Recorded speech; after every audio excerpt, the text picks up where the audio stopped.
Hey there guys, EctoMaster here. We are back in Heroes of the Storm with another edition of the Hero Spotlight. And this week we are taking a look at a range specialist in the boss guy from Diablo 3, Azmodan. Now, Azmodan, as said, is a range specialist, so he is used for multiple things, including damage, utility, and of course, lane pushing. We're going to take a look at his skins, which are not very many, so it's not going to take long to look at them. And then we'll take a look at his abilities, his talents, and as we're doing the talents, we will talk about a build. Now, if I have enough time at the end, if it doesn't take me long to get through all this, then I may look at another build of his that is available. Now, the one that we're going to look at is a damage build, so I may look at one of his top-rated pushing builds as well. So we'll take a look at all that here in just a minute. So but first, let's go ahead and take a look at what he looks like. So this is his base skin. We'll go ahead and take a look at all the other options. Now, if you get to level, I believe it's 6 or 7, you can get the green skin, or the middle skin, the second one. This one kind of looks Fel-induced, like from the Burning Legion.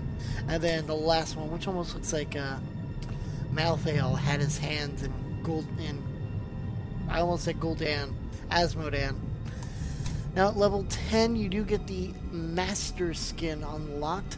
It does cost 10,000 gold to do, so you have to have that and level 10. That's the base. There is a more purplish one, and again the Fel one makes a return. Last but not least is this little gem, which is known as Gul'dan. Now this is of course, if you fused Gul'dan with Azmodan, you get Gul'dan. So you can see it even has the Horde logo. If you compare it to the main skin, he doesn't have that there, but there it is on that one. And he also has two variants to that as well. So that one's a little grayer. This one is almost like the Fel Orcs in Hellfire Peninsula. That's the place. That's the one I'm thinking of. Anyways, so there's his skins. We'll go ahead and take a look at his abilities as it switches back, because I only have him at level 5, I think. So anyways, just like all the other heroes, he has 2 heroics, he has a trait, and he has 3 main abilities. So his main abilities, and I'm going to skip over the damage. I'm just going to try and remember to say X damage, because it can fluctuate as you get higher, and of course abilities can increase that damage. So Globe of Annihilation is the first one. It's a 60 mana cost. It has a 10-second cooldown, and basically you shoot a globe of destruction dealing X damage on impact. It's a long-range ability. The next ability is Summon Demon Warrior. It's a 40 mana cost, 10-second cooldown. Spawn a Demon Warrior that marches toward a point. Warriors deal X damage per second and last for 10 seconds. And then All Shall Burn is the last one of his main abilities. It's a 16 per second mana cost with a 6-second cooldown. Channel a Death Beam on an enemy dealing X damage a second. The damage amount grows the longer it is channeled to a maximum of X damage per second. Does 25% more damage to structures. Now his trait is an activatable trait. You can activate it. It is called General of Hell. Has a 30-second cooldown. You summon a Demon Lieutenant. Add an allied mercenary, minion, or summon. The lieutenant will march with the target, granting 15% increased damage and 15% increased maximum health to all nearby friendly mercenaries, minions, summons, and it has an unlimited range. Now, of course, once you get all past that, you have the 2 heroics that you can choose the one between. You have Demonic Invasion. It's a 100 mana cost with a 100-second cooldown. Rain a small army of demonic grunts down on enemies, dealing X damage for impact. Demon grunts deal X damage and have 200 health. Damage is doubled versus non-heroic targets. And then Black Pool. It's a 60 mana cost with a 20-second cooldown. Create a pool that empowers Azmodan, his demons, and allied minions, increasing their attack and ability damage by 75%. Pools last 5 seconds. So let's go ahead and take a look at this his talents. Now I'm going to skip over ones that are obviously out with all the other minions and heroes out there, like Healing Ward or Bribe. But while we're doing this, again, like all others, we will take a look at the build, and this one is called EctoMaster. That's the one I was looking at. I was like, wait a minute, I'm on the wrong one. EctoMaster by Sanctanglia. So anyways, level 1, your first choice. The 3 that are specific to Azmodan. Taste for Blood. Enemies killed by Globe of Annihilation's impact permanently increase its damage by 2 up to a maximum of 500. And then Sieging Wrath increases the impact damage dealt by up to 50% depending on how far the missile traveled. And then Spare Nothing. All Shall Burn will destroy 1 ammo a second from structures. Taste for Blood is the one that they recommend for this build. And level 4, you have Burn the Weak. Increased structure damage bonus now applies to minions and mercenaries and is increased to 50%. Gluttony, I was going to say it and then I kind of tripped over it. Gluttony, 15% of the damage dealt by All Shall Burn is returned as health for Azmodan. Army of Hell increases the maximum number of charges from 2 to 3. And Bound Minion, using General of Hell on a lane minion, increases the minion's damage by 100% and its health by 300% for 30 seconds. For this build, it recommends to go for Gluttony.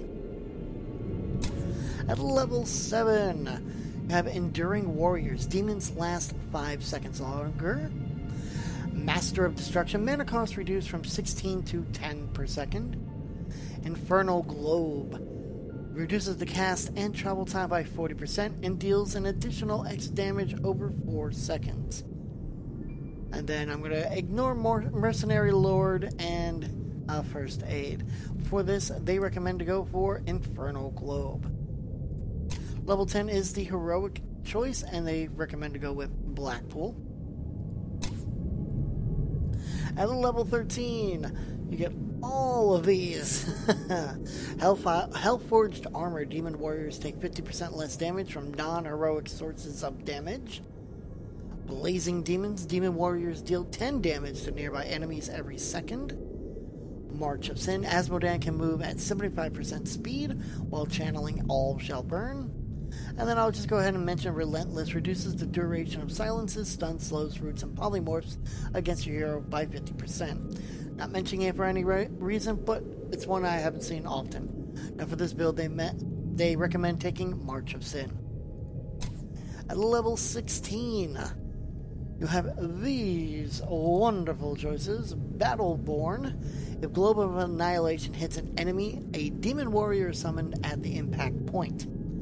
Demonic Smite. Demon Lieutenants will periodically blast enemy minions with demonic energy, dealing 500 damage. And the only one I'm going to mention is Blood for Blood. Activate to steal 15% of target enemy hero's max health and slow its movement speed by 30% for 3 seconds. The reason why I mention this, it is recommended to take. At level 20, you get Perishing Flame, Fifth Circle, Bolt of the Storm, and Storm Shield. Now for the build, it recommends to take Storm Shield. It's got a cooldown of 45 seconds. Activate to give all nearby allied heroes a shield for 20% of their max health for 3 seconds.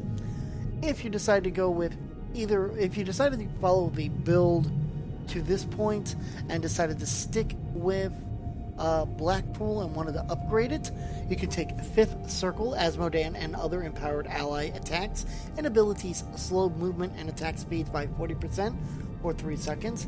If you decided to go with Demonic Invasion, I couldn't think of the word, you can get Perishing Flame instead. When the grunts die, they explode, dealing 50 damage to nearby enemies. So that is the build, that is the highest ranked build on Heroes Nexus. Again, it's EctoMaster by Sanctanglia.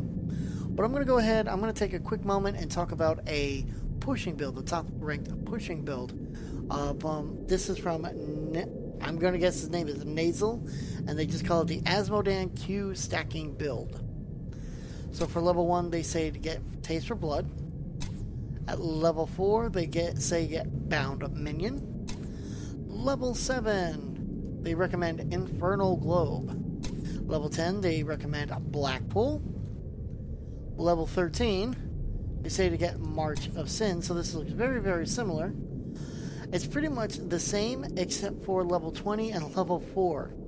So level 16, Blood for Blood, and level 20, Bolt of the Storm. So it's not really that much of a pushing, almost as it's a carbon copy of the other except for 2 abilities. That's it. Now going back to the main ability, this build, the EctoMaster build, it is weak against ETC, Kerrigan, Muradin, and Uther, but it is strong against Illidan, Murky, and the Lost Vikings. So there you have it, guys. That is Azmodan. But if I'm done with Azmodan, that means it's time for another one. That's right. I'm pulling out my D20, and we're gonna, or D something or other. I can't remember. It's like D11 or D10.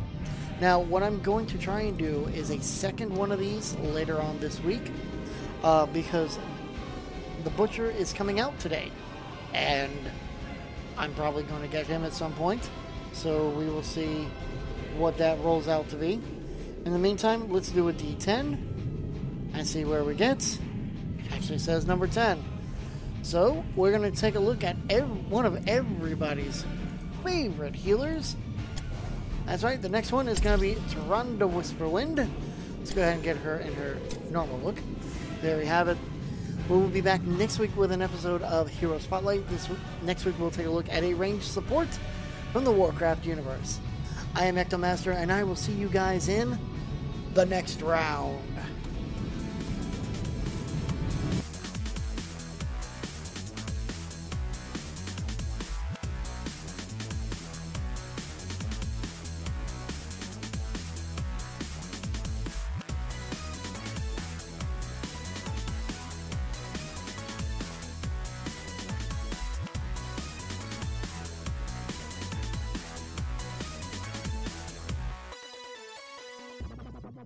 Right.